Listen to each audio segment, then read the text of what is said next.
Good evening, everyone. Thank you so much for tuning in. My name is Rainey, the former mayor of the great city of Peekskill, New York, and the current chair of the New York National Parents Organization. And I'm excited to be here to have this discussion with two wonderful, wonderful, awesome people who are putting in the work.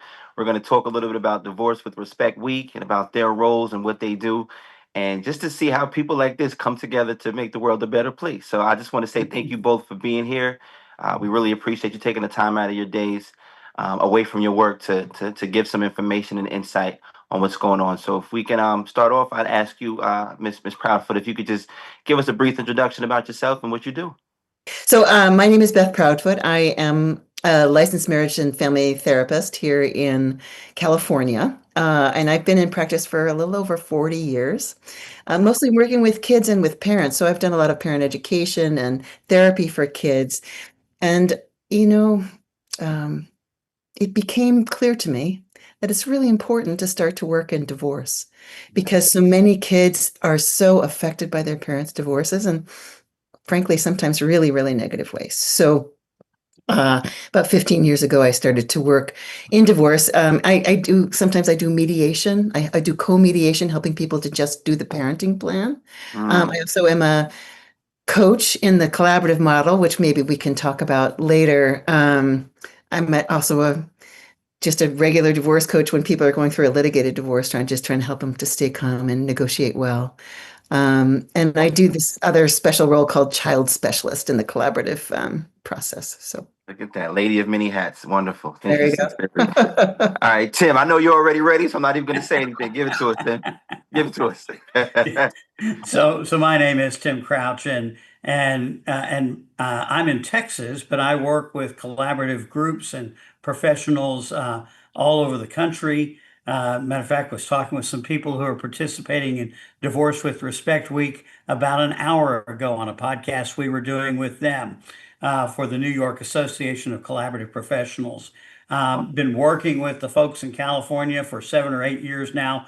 Gotten to know Beth and other folks really well. And part of what we're doing is trying to find a way to tell more people about collaborative divorce as a better way to untie the knot. Awesome, awesome. I really want to take note. This may not be something that everybody expects me to say, but to know that you're both in this field and you're smiling means a lot to me. Some people, when you start talking about their background and the work they do, they don't always seem so excited or enthusiastic about it. So I want to say that it's a wonderful thing to see that you two are in this field of work and still able to smile. So thank you for all that you're doing. I'm going to jump right into it, though. I just want to know about the Divorce with Respect Week. From your perspective, and yeah, we'll start off with Beth and Tim. If you want to jump in, you can as well. But from your perspective, what is Divorce with Respect Week? I think it's a wake-up call to everyone. You don't have to have a great big war. You don't have to run your children under the bus as you're getting divorced. It's possible to have a divorce with respect. It's possible. It happens. People do it. It's not this unrealistic, oh, that couldn't happen to me. It can happen. Really, in most families, we can figure out a way to divorce with respect and dignity, right? And thinking all the time, what's the best thing for the kids, right? Right. So to me, it's like, let's have a week to celebrate it, but let's really just give people a wake-up call. Wake up, wake up. Right. You can do this in a better way. That's awesome. I definitely appreciate that response. Tim, you want to share from your perspective? Sure, and I'll kind of go more into the logistics of it. Divorce with Respect Week is the 1 week out of the year, each year, that the collaborative community comes together to tell people about collaborative divorce. And so that is in a whole variety of ways, including this process on the podcast we're doing here, but getting the word out, making people more aware of collaborative. And during Divorce with Respect Week, there are participating divorce professionals all across the country who are offering to do free consultations during the week to talk about the divorce process, answer questions that people might have about the divorce, and they can do that for free. And they can find the professionals near them by going to divorcewithrespectweek.com. There you go. Okay, and we'll make sure we get that information at the end of the footage as well too, which is great. That's amazing. With the amount of divorces that we hear about now and that we read about now, it can be a frustrating place to be. Family court, divorce court, like it's just a frustrating place to be. So to get some encouragement and motivation is wonderful. But I have a question that I'd love to hear you guys answer. What motivates you to do this type of work? I know that it can be draining, it can be stressful because you're balancing with other people's emotions on a regular basis, and their emotions sometimes tell them they're angry, sometimes tell them they hate the other person, they dislike the other person, they disrespect the other person. So what motivates the both of you to stay in this field and do the work you do? Well, I will say that I actually had a collaborative divorce 20 Nice. years ago. Okay. And it was transformational for me, changed my Yeah. life. It wasn't just that I got divorced relatively peacefully. It was that I kind of gained my voice in it and um, became much stronger. And I don't know, I really feel like it changed my life. So when and after it was all over, a couple years later, my team came back to me and said, you would be really good at this work. You should do this. And I said, I need more therapy. Because my divorce, it was traumatic. It doesn't matter which process you use. It's a huge change in your life. There's lots of stuff going on. So I just started trying to get the word out about collaborative way before I started to take cases, just There because you go. I'm just passionate about it. I just want everyone to know, you Yeah. know? So, and then, and I tell you what keeps us smiling, what is the team. And, Awesome. that's Powerful. one of the secrets to collaborative is that we use a team. It's not just one person trying to help you with this giant hurricane of all these emotions and all these problems, right? It's a team, and the team provides like a container, not only Mm, for the couple and the family, but for each other, right? This right. is stressful work. Yeah. Yeah. And having really smart, compassionate people, right, with you on the team is just it really does keep people from getting burned out, right? And keeps us motivated and still working and still charmed by, oh my God, I've done this a million times, and yet here's a new situation I haven't seen before, You're starting all over again. starting all over, right? Yeah. What a wonderful response, Tim. I could see it in Tim's face. The passion is there. I could just see it in your eyes, man. So, but yeah. So Tim, you're involved in this on a regular basis, and you have a different perspective as well. But what motivates you to stay involved, help the people that you help?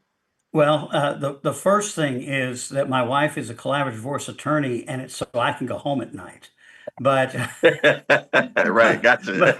but but it is one of the things that we talk about laughingly is that we say that we eat, live, and breathe collaborative at our house, and we have for the better part of the last 25 years since she started doing this, and my wife started doing collaborative after she had had a custody trial, and she won,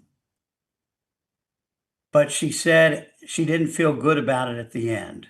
She said, I did not do that family any good with what I did today. I won, but that family is worse off for it. And that became her motivating factor in this. And as we've talked about collaborative through the years, part of that has been more people need to know about it. And my skill set is in terms of helping for more people to learn about collaborative and understand that there are better ways to do this than fighting it out in court, and ways that parents can be good parents to their kids after the divorce is over. Right. Yeah, absolutely. I appreciate that. In the line of work you're doing, like, what tools or resources do you find to be most effective when you're working with these couples that are going through the separation? Is it like just mediation, conversation? Is it discussion? Finances? Like, what is some of the things that work best when you're working with these separations? So I'll tell you just a little bit about the structure of a collaborative case, right? Sure. So in a collaborative case, each person has their own attorney. Yeah. Yep. Each person has their own coach. Sometimes there's a neutral coach that's there for both of them. right? And there's a neutral financial person who's helping with the finances, right? Okay. So there's kind of two tracks that go through. One is the financial track, because that's a lot of the decisions that have to be made in a divorce are how we're going to divide the finances. Is there going to be spousal support, child support, that kind of stuff, right? Mm-hmm. And then the other track is the parenting plan. And within the parenting plan, how are we going to communicate with each other going forward? How are we going to solve problems, right? How are we going to be in the same room without killing each other? Right. Doing conflict to our children, right? And we take it because there's a team, right? We can do all of those things. We can provide more, I was talking about this with someone the other day. And in the end, a divorce is kind of a math problem, right? If there weren't so many darned emotions attached, we could just we could just do the math, right? Right. It could be so simple. It could be all so simple. It could be, right? But it never is. It's always super complicated because of how people feel, right? And this can be a tremendously tumultuous time. So a lot of the tools that we use are getting people into their higher wisdom, right? Nice.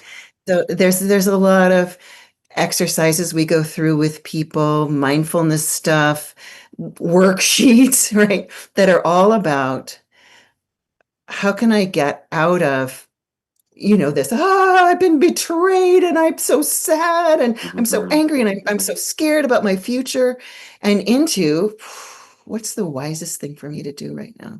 Wonderful. And I think that that's the big secret, because sometimes the wisest thing is to give the other person more money. Sometimes that's the wisest thing, right? Right. Right. Sometimes the wisest thing is to give the other person more parenting time, right? Because it's not a math problem. Right. And when we're in our wisdom, we're thinking of the destination. Mhm. Yeah. What do we want? Right. What's the goal? Yeah. So we're not in the, okay, right now, what I really need is this. Right? Yeah, it's an I urgency. need 50% and we're going to count the minutes of the Yeah. time. That's exactly how it is. I can Right? imagine. I can It's so imagine. horrendous. And instead go, oh, wait. What's the end goal? Right? Yeah. Oh, what do you want for your kids? Yeah. What's the end goal for how you and your ex-spouse are going to be at their wedding, right? How are you going to be at their graduation, right? How are you going to be next week at their music concert, Right, right? right, right, right. Yeah. And so this front loading, let's get out of right now and into wisdom, into the goal, into a little bit of perspective. I think that's a lot of the tools that we use in collaborative. Of course, I'm speaking from the coach's point of view, not the attorneys. I can definitely see that working though. I'm just thinking now, I'm not even in a divorce situation, but I feel like if I was, I know exactly where my mind would go now. You put things into Yeah. perspective. It's almost therapeutic just hearing those suggestions, which is powerful, I Tim, think same for you? I think one of the things that I would say, as I've seen the collaborative professionals work and talked with so many of them, is that ultimately all the decisions are made by the couple. Mm, It's not a judge. It's not put upon them. It's not mediated. This is with the input of people like Beth and the financial professional and the attorneys' suggestions, but they decide what's best for their family. And right. I think that's very powerful when Yeah, they're able to own the decisions that go into what makes their divorce finalized. there you go. And And yeah, the respect is about self-respect too, yeah, right? Right. So in the end of the day, when you can say, nobody made me, I chose to be more generous than I had to be. That right, is so powerful. That's you get to take with that with you the rest of your life. Yeah. right. That reminds me of that quote. I think my mother used to say it when she used to talk to my father. It's not a me versus you, it's us versus the problem. Yeah. And that's the best way to create the solution. We realize that we don't have to be against each other to make this work. We can actually work with each other to make this work, which is a powerful initiative to push when you're going through separation. But again, reminding people to get past the emotional state and look look ahead. That's awesome. So here's an interesting question. And this was it made me think a little bit too, especially about some of the things that you guys are saying now. So how can you walk things back from the initial acrimonious filing? Is that something that you can do often, or how do you feel about that? It's very difficult to walk it back. Yeah. Very difficult. That's why we want to let people know way before they even decided to divorce that it's Mm. possible to do it this way. Because I don't know, Tim, your wife's a lawyer. I just feel like a lot of stuff is set up. A lot of the whole system throughout the country, it's set up to make the lawyers more money. Just saying. And the more that they can feed into the conflict, right, the more money that they're going to make. And they'll express it in terms of, I need to advocate for my client. But underneath that is, I want my client to win, and therefore I get more money. And not all attorneys are like this at all. And in fact, I have met some of the best people I know who are family law attorneys who like Camille just got kind of sickened by the whole thing, Yeah. right? And are still working in litigation, but doing it in a different way. A lot of collaborative attorneys actually do litigated divorces, Mm. but they're not going to set it up for, I'm going to fight for you and get everything, they're going to set it up in a different way. Right. Nice. So, yeah. I've heard a number of attorneys who have said that in reality, the court system is not set up for divorces. Mm. That divorces shouldn't really go to court because the system is not structured for families. It's Mm. not the best way to handle a divorce, and it should be a measure of last resort to go to court instead of sort of the first thing out of the box.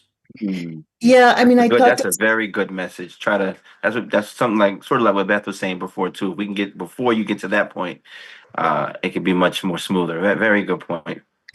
I think sometimes people go to the attorney that they go to first, who says, "Oh, you really need me to protect you. You're really in danger, and I'm going to be your knight in shining armor and protect you." It's really hard to walk back from that, Yeah. right? I was gonna say I didn't want to chime in, but I was gonna say like it's the fear of losing, because you lose once you lose trust for the other person. It's kind of like I don't know what this person's going to try to take, what this person's going to do. So we kind of just I can see people just convincing themselves to go for the gusto before the other person does because the mistake that I made or the mistake that person made. So I had to go and I had to go for it. So that's a powerful point.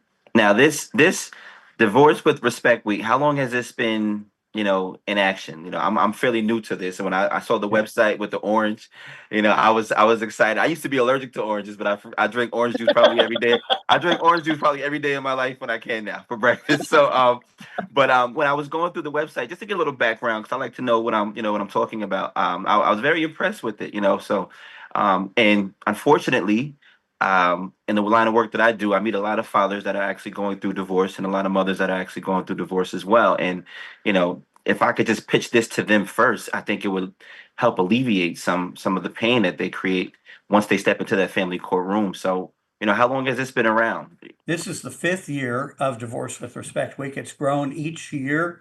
More and more states are participating in it, and more professionals are participating in it. And we thought we were perhaps going to even be international this year, but next year it will become international. That's great.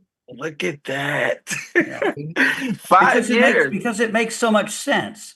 Part of this is that when you start to think about this as the way to do a divorce, it just makes sense. Yeah. And Yeah. so there are people who want to tap into how do we tell this story? And this is the time to tell that story. Yeah.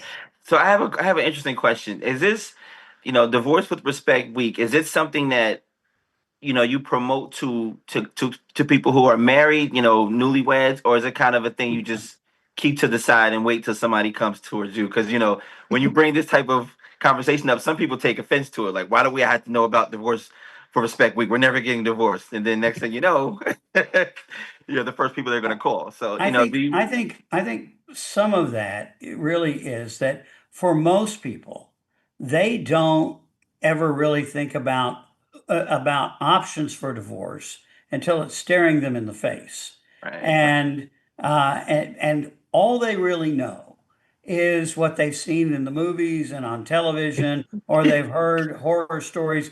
They don't know about these other options.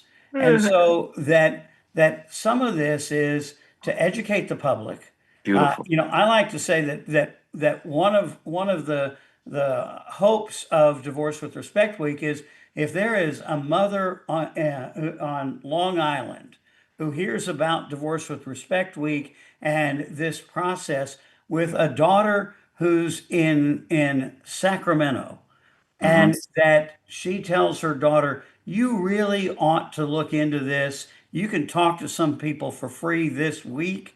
And but then beyond that is they hear about it 6 months later. Their daughter's going through the potential of a divorce and saying, "Hey, Hmm. I've been hearing about this process. You ought to look into this." Right, right, And right. and so that becomes part of the whole educational process. It's not just about what happens this one week, but have we created enough brand awareness that it's out there and people know about it throughout the year and they can go talk to somebody about the possibility of their divorce being handled collaboratively if they're going to have to go through divorce. Yeah, I will just add a little over half of first marriages end in divorce. If you're not going through a divorce, you probably know someone who is. Yeah, yeah, pretty much. Especially nowadays, it's becoming more common than ever. With social media and distractions and whatever else is creating this. Divorce is actually kind of on its way down, but that's in part because marriage is on its way down. Right, right, right. When you guys, when you work with couples, and I'm glad you mentioned that. This is Do you see more divorces with, like, couples that have celebrated 20 years of marriage, or do you see more divorces with, couples who are, we tried it for 3 years and I can't take him anymore? Like, on an average, what do you think there's more of the successful marriages ending short, or the marriages before they even blossom? It's hard to. I think that the marriages are across the board. In fact, we've seen couples that were married for 50 years and they're divorcing now. They're in their 80s, right? So I mean, it's across the bandwidth. Wow. I think it's important to know that collaborative is not necessarily for every divorce. So that couple that's been married for 2 years, Hmm. they could probably sit across a kitchen table and decide that they each get their own car and they're going to take their own income and they're going to divide that $2,000 in savings in half, right? Right. I mean, it's not hard. And so they don't really need a team for Right, that. right, right, Yeah. right, right. So in collaborative, we usually see the couples who have been married for a while and it's complicated. They work together at the family business. One of them has a chronic mental illness. There's all kinds of reasons why Mm, things can be kind of complicated, and you would need some legal involvement, some financial advice, right? right, Some right. some coaches to help you keep your emotions at bay in order to figure these are complicated problems to try to figure out, right? Yeah. Absolutely. And the growth area in divorce is what's called gray divorce, the over 50 Mhm. divorce. That's Yeah. where divorce is growing. And there was a letter Good to to, know. not a letter to the editor, a vice column letter in my newspaper today, Oh yeah. where somebody was saying they've been married 55 years, but they're fed up with this, and this. And what should they do? Uh, Oof. you know. 55 years, you're not going anywhere. Yeah, I mean, we have a colleague who wrote a book about the gray divorce and how do you talk with your children, your grown-up children, your children in their 50s, about the fact that you're going to get divorced, right? I mean, it is, It's there's possible. I can understand. culturally, Yeah. people don't feel like they have to stay together. Right. Uh, Right. so yeah. This is all great information, and I'm happy that I'm getting this firsthand, real time.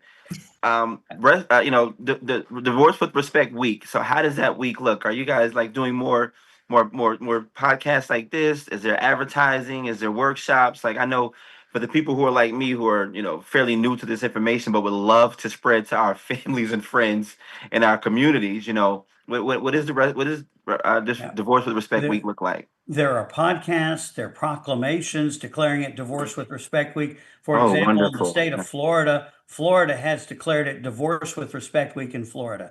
Wow. Cities have declared it Divorce with Respect Week in those cities. We've got some television and radio kinds of things that are happening to tell the story. These kinds of podcasts and social media marketing are all Yes. part of the effort to put the word out about this event. Yeah. Wonderful. Wonderful. This is good. I'm happy to be a part of it, and I'm definitely going to spread the word in the tri-state area. That's for sure. So I'm going to get both of your contact information and let you know I have thousands of people that can use this advice on And a regular basis to get through their And process. what I would tell you is you should look up some of the folks in New York with the New York Association of Collaborative Professionals, Okay. um, because there's some folks right there in your backyard who this is Wonderful. what they do.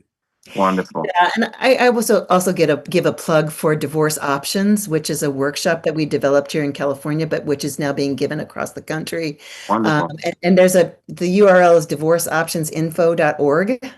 And Okay.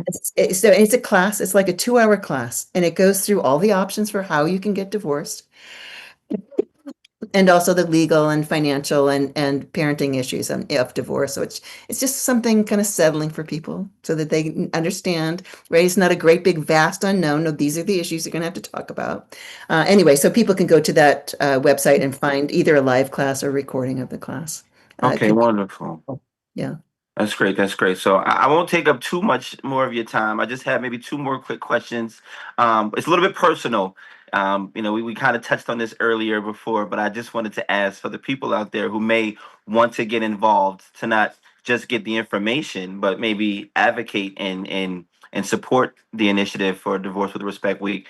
How can people get in touch, or how can they get involved to be, somewhat supporters of you guys, or even under your wing to do what you guys are doing in different areas of the nation?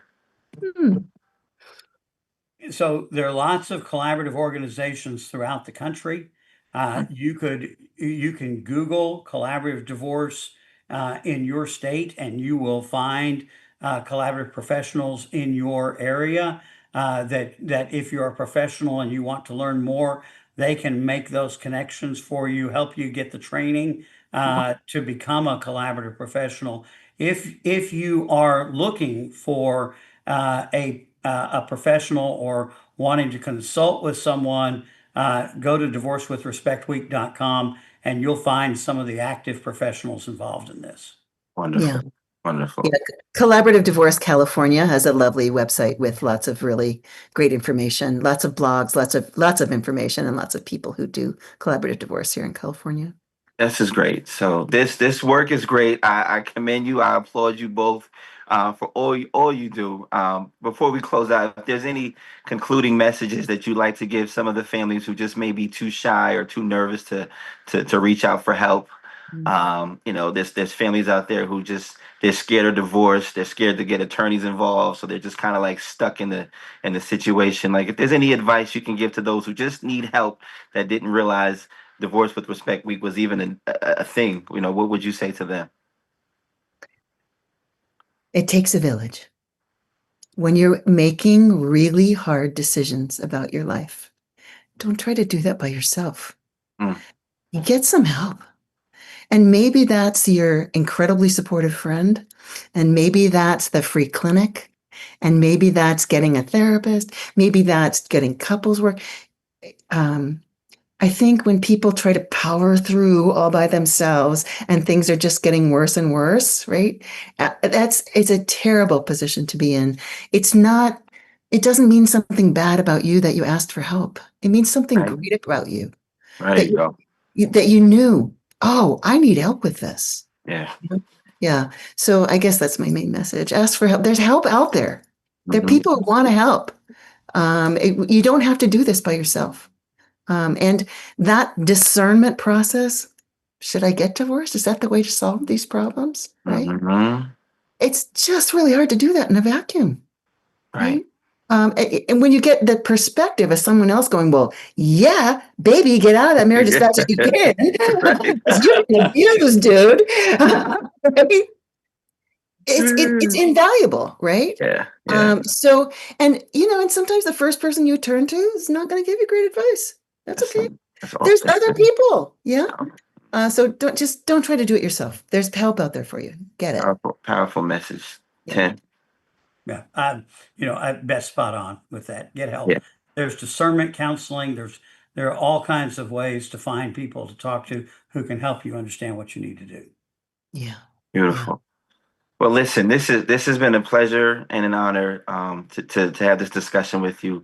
I'm looking forward to this next year, bigger. Like I said, I'm happy to spread the word in the tri-state area. And I'm definitely going to look up those websites you guys mentioned because I would love to see how I could support this initiative. Divorce with Respect. There's nothing more powerful than being able to get people to work together, especially in the times we're in now, where everything is just so divisive. No matter what industry you're in, it's just becoming more and more divisive. So, people don't even realize how important these discussions really are. And you two are really putting the work in. So, on behalf of everybody that doesn't even know what you're doing, thank you so much.